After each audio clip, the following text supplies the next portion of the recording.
Mr. Gran has extensive and impressive background with Asia, in particular China, and he has been a Member of Parliament since 2010 and is the chairman of All-Party Parliamentary Group on China.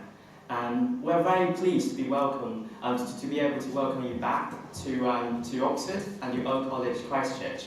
So please join me in welcoming Mr. Richard Gran.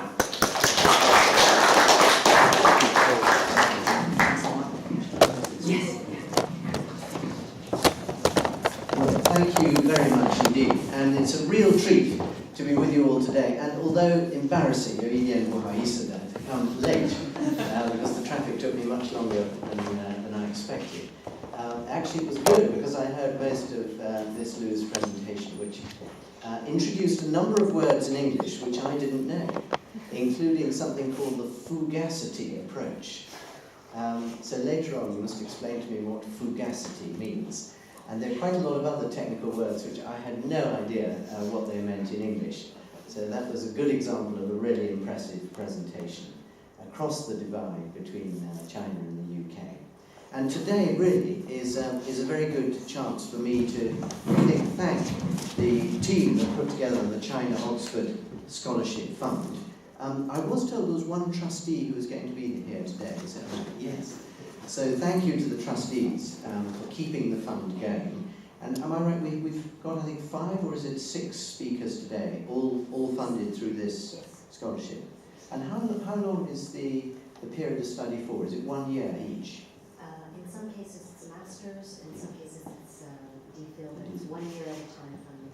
Yeah, well, I think that's a wonderful idea, and I'm sure that all of those who are benefiting from it would agree.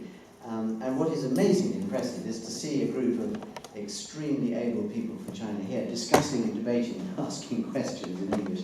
It would be hard to imagine a group of UK students, I think, doing the same thing in China. In fact, maybe one day we'll have to have a China Scholarship Fund to do the same thing in reverse. So I noted down some of the themes that you're covering. So Ms. Liu has covered the Thames and pollution. And I guess there's one side of me that's also thinking this sort of study could be incredibly useful back in China for some of the river management issues that exist, because these are shared issues across the world. And often, although I was a historian, I was often thinking about the way in which history could explain what's happening today, and therefore today we can anticipate what might happen in the future. So I suspect there are synergy benefits from your studies.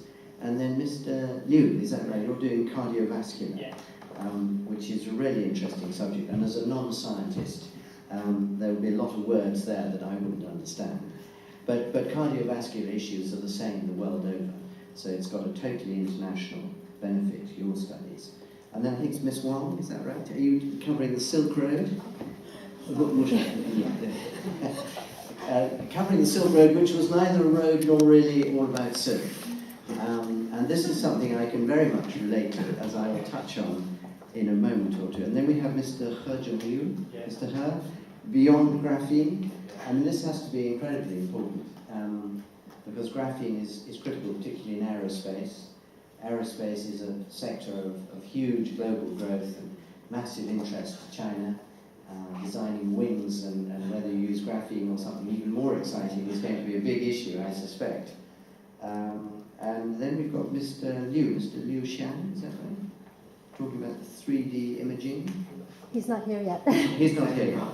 So we're waiting for him to arrive. But that's an incredibly interesting thing. And then lastly, is it you, Ms. Wong, who's covering the Wycliffe and the medieval interpretation of the Bible? Yeah. She's not here yet. No, she's not here yet. Sorry, wrong again.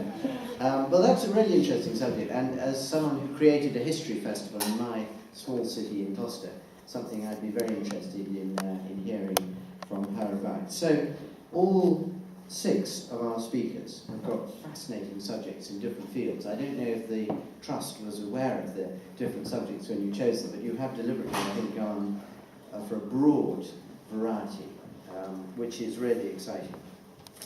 And ultimately, I think, for me, after living in China for a long time, and my younger son was born there, he's called His English name is Roland, but his Chinese name is Hu Shen. So Shanghai de Hu, Shanghai de Shen. So born in Shanghai. And we think that he was the first British baby born in China since the revolution in 1949. So there's a little bit of family history tied up in China now. But more importantly, in a way, I've spent quite a big chunk of my life trying to do things that are original, that haven't been done before, with China. And the first one very much relates to the talk that you're going to give on the Silk Road, because I was part of the joint venture crossing of the Taklamakan Desert in 1993, which was the first ever crossing. I don't think it's been done since either. We walked the whole way across from west to east. And rather embarrassingly, they're now going to put up a museum, I think, somewhere in the west, close to Marquette, which is where we started the walk. And there will be something very odd about going to a museum about an expedition that we all did whatever it now is, 22 years ago. We had a 21st reunion the other day. All of us are still alive on the UK side, and I think all the Chinese are still alive, but the Weiwei, we had a number of Weiwei who were with us who were leading the camels, which were carrying the water, and not all of them are still alive. They tend to die quite young, probably from cardiovascular problems. But it is the most extraordinary place, and I should have died in that desert. So every day I've lived since has been a sort of an added and unexpected bonus. And the second thing, not long after that, I got going with the Chinese. I set up the British Chamber of Commerce in Shanghai. It was technically illegal at the time. Foreigners at that stage, and I think probably still today, are only allowed one Chamber of Commerce in China, and traditionally that's been in Beijing, the capital. So this was a bit of a gamble, but my gamble was that actually this would be very useful for Shanghai, to have one place where you could have all the British businesses, and in fact we had others from smaller European countries like Finland and Belgium who used to come to our meetings too. And I felt this would be very helpful to the Shanghai municipal government, and the mayor used to come and address us and take questions in English. And so it was a bit of a leap forward. They could have closed us down at any time, but actually it proved useful both to them and to us. It was a good example of how China, in an interesting way, tolerates experiments, but on the basis that you can always close it down if it doesn't like it. And then the last experiment I really went in for was to create the first UK-China joint venture charity. And this came as a result of my wife spending quite a lot of time in the orphanages around Shanghai. And so we decided to try and set up a foster care charity that would enable the orphans to come out of the institutions and be looked after as members of a family by Chinese families. So I set up a charitable company in Hong Kong, attracted some funds for this, and tried this joint venture with my friend who was running one of the departments in the Shanghai municipal government. And eventually he told me that it wasn't possible unless they had complete control of the finance, which would be difficult for the sponsors. So I sent a message to everybody, including my friend in the Shanghai government, explaining that it wasn't going to happen, but it would happen when both sides could get to the position of trusting each other. And a year later, we had a foster care specialist, by coincidence, Yuan Fengde, who arrived from the UK to Shanghai to come and ask us for advice. And we put him in touch, and lo and behold, we created this joint venture charity, which is called Care for Children. And so far, it's not quite official, because they don't keep the official figures, but unofficially, we think that just over 300,000 orphans have now joined foster families and being looked after outside the institution, having a normal life. So this is an extraordinary example of how a small idea can turn into something really quite big when working with China in different ways. And so what I encourage all of you is to come with your little ideas to the UK and try and find people here to work with, and just see how big those ideas can be and what a big impact they can have in the UK, in the China, or all over the world. Because the sort of level of research you're doing is going to be incredibly valuable. And I just hope you enjoy your time here you succeed in getting, you haven't yet been awarded the D.Phils or the M.Phils, but I'm sure you all will be. And I wish you all success, and thank you for inviting me today.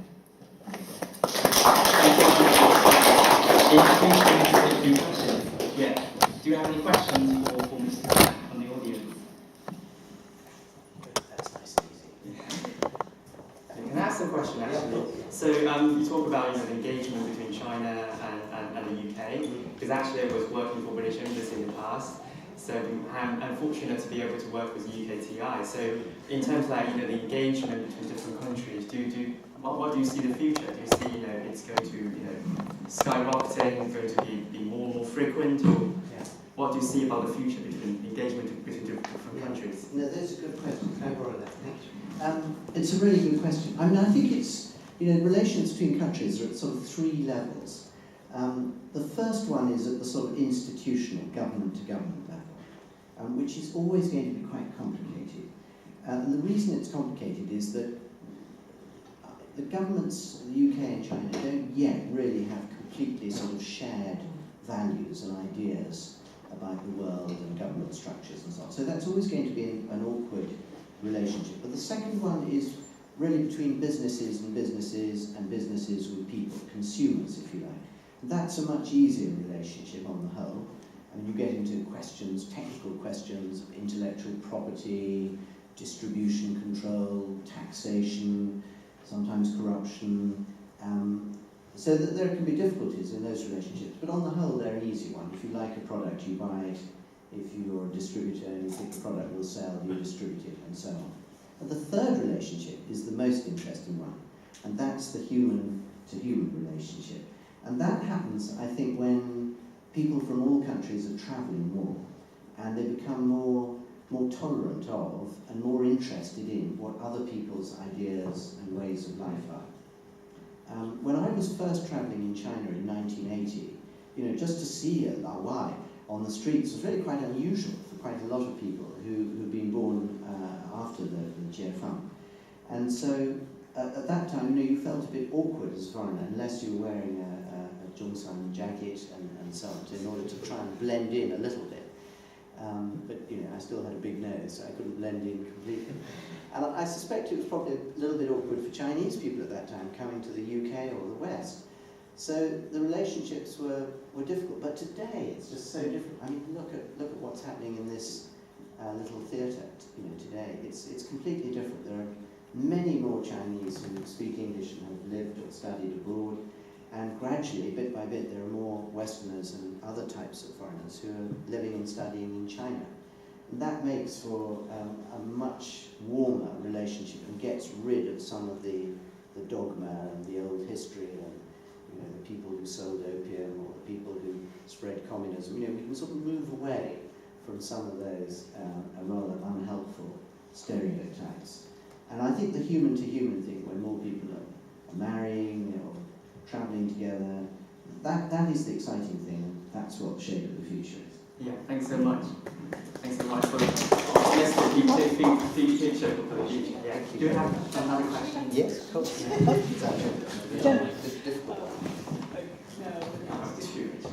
Well, first of all, congratulations for Regency book consortium last Friday. So my question would be, what's your plan for, as the chairman of the China Group of Film Parties, what's your plan for the group in the future, but also any particular plan that will bring you back to Oxford or engage brilliant Oxford students?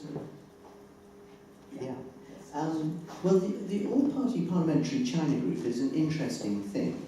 These all-party groups, what they mean by that is that we have members from all the parties represented in Parliament, so Conservative, Labour, Lib Dem, one Green, one UKIP. I don't think we've got, of course, the Scots and the Welsh and the Irish, so we have the sort of nationalist groups as well. And the idea is to try and everyone can join, and the so-called officers, chairman, vice chairman, and so on, come from different parties. And we're thinking in terms of really a platform for debate on issues of mutual interest. And it could be anything. The environment. We've had meetings on the environment. We've had meetings on creative media. We've had meetings on different types of agricultural exports. We've had meetings on human rights. You know, we cover everything and anything that could be of interest to the UK and or China. Sometimes quite controversial, often very interesting, and we try and get lots of people from outside, as everyone knows, to come in, and Chinese people living in the UK are welcome to most of these as well. There is a website if anyone's interested for a sort of full list of meetings and so on. But the bit of it that is quite unusual is how we're going to develop a relationship with the National People's Congress. And the National People's Congress has what they call friendship groups. So there is a UK friendship group chaired by a very nice woman called Dr. Zhao Baiger, who's also Vice President of the International Red Cross. A very able woman, and has done research at Cambridge as well. So how do we have a relationship with them given the different systems of the Parliament and the NPC and so on? And I think there is a real opportunity for us to share some of our experiences, both good and bad and positive and not so positive, and for the NPC to see in a way how it could open up a bit and become a bit more transparent, so that you can put on your TV and watch a budget debate, see all the different arguments for what direction China should be going in. And gradually, you know, the representatives of the NPC in different parts of China then I think become more accountable, and people have a better sense of what they're doing or not doing. So I think this has real potential, but it is, as I said, because anything that involves Parliament or parties or politics is always minganda, you know, it's always much more sensitive, and you know, we have to be conscious of that. I mean, I make mistakes in that relationship sometimes too. The Chinese embassy doesn't always approve of everything I say or do, but I hope that they trust that, you know, I'm a long-term friend of China, and I want to see China thrive. I want to see the UK-China relationship thrive, but we have to keep pushing at the boundary and sort of exploring new things. Thanks so much, Frank. Do you have one more question? Yeah. Hi, Richard. I'm a scholar of China Oxford Scholarship Fund, and I have one question about this year, 2015, is the year of the cultural exchange between China and UK, and I think there will be many exciting events relating to the arts or cultural exchange. And the theme of UK is digital art, while the theme for China is some traditional arts. But the whole topic of this year of cultural exchange is next generation. So what do you think is the meaning of this, the year of cultural exchange? And yeah. Well, that's a very good question. Yes, there are all sorts of exciting things. I mean, there was an amazing exhibition on the Ming dynasty in the British Museum. I don't know if any of you saw it. I learned a huge amount, not least the fact that there is compelling evidence that golf was invented in China in like the 14th century. I mean, it's very clear. There's the emperor with all his golf clubs and so on. So that was fascinating, and it was brilliant because it was small in a way, and it had themes. And yes, I mean, digital art and so on is quite exciting. The UK pavilion at Shanghai, I don't know if anyone saw the photographs of it.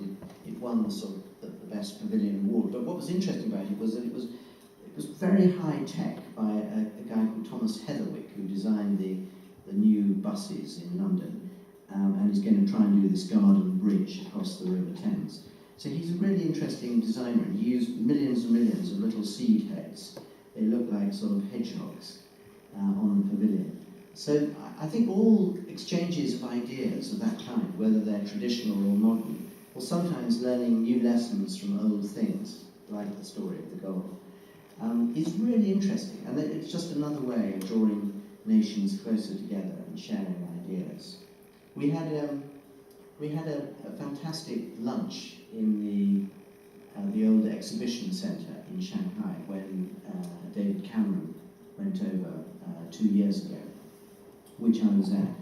And we had various sort of iconic things of the UK that we wanted to sort of highlight. So we had all the cars, you know, the Mini, the Jaguar, the Bentley, the Rolls Royce, the Range Rover, the McLaren and so on. They were all sort of lined up outside, and then inside we had the Premier League trophy, we had Harry Potter films, we had Sherlock, and so on. And then there was something unusual. The lights went out, and Joey, the warhorse, which is a giant puppet, came on and went round each table with the music from the film.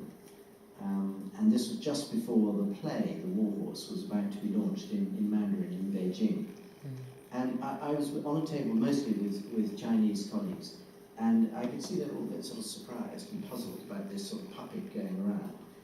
And then they sort of got into the spirit of it, and they could see the incredible artistic impact of having an animal that was so animal-like, sort of responding to and aligned with the music, and then interacting with humans, sort of, nudging people like this, and putting its head down to eat.